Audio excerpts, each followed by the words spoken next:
ఇశ్రాయేలు నా మహిమను అనుగ్రహించుచున్నాను. దేవునికి స్తోత్రం. ఇప్పుడు ఇశ్రాయేలు బదులు నా పేరు పెట్టుకోను. దేవుడు నాకు మహిమను అనుగ్రహించాడు. దేవుడు తన మహిమ నాకు అనుగ్రహించాడు.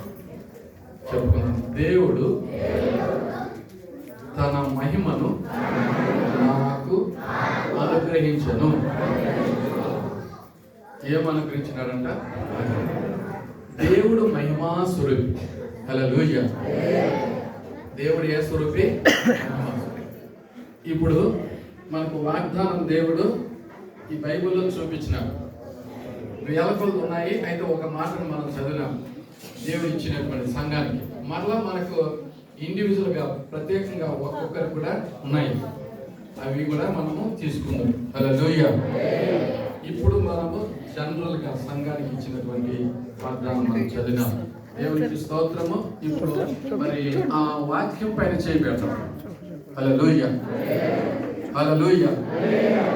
బైబిల్ ఉన్నాయి కదా, చేయబెడతాము.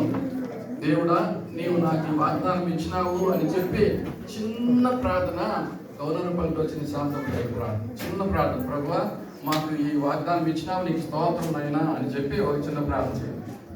హల్లెలూయా, హల్లెలూయా, హల్లెలూయా, హల్లెలూయా. స్తోత్రం, స్తోత్రం, స్తోత్రం, స్తోత్రం, స్తోత్రమైనా పరిశుద్ధుడా, పరిశుద్ధుడా, తండ్రి కుమార పరిశుద్ధా, మీరు ఇచ్చిన గొప్ప భాగ్యం స్వామి. ఆయన మీ పాదాలు వందనాలు, స్తోత్రాలు స్వామి. వచ్చిన బిడ్డలందరినీ ఆశ్రయించుకుని కావాల్సిన మీ దయాకృష్ణ దయకు చేసిన బిడ్డలందరికీ నేను మీ ఇచ్చిన వాగ్దానం స్వామి. ఆ వాక్యమే దేవుడు స్వామి.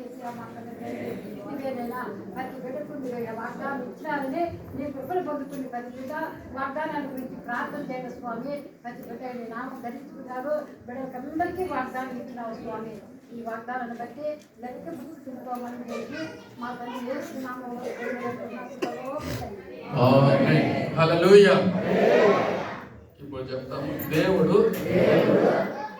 తన వాగ్దానం ప్రకారంగా తన మహిమను నాకు అనుగ్రహించాడు. దేవుడు ఎలాంటి రూపం కలిగిన వాడంటే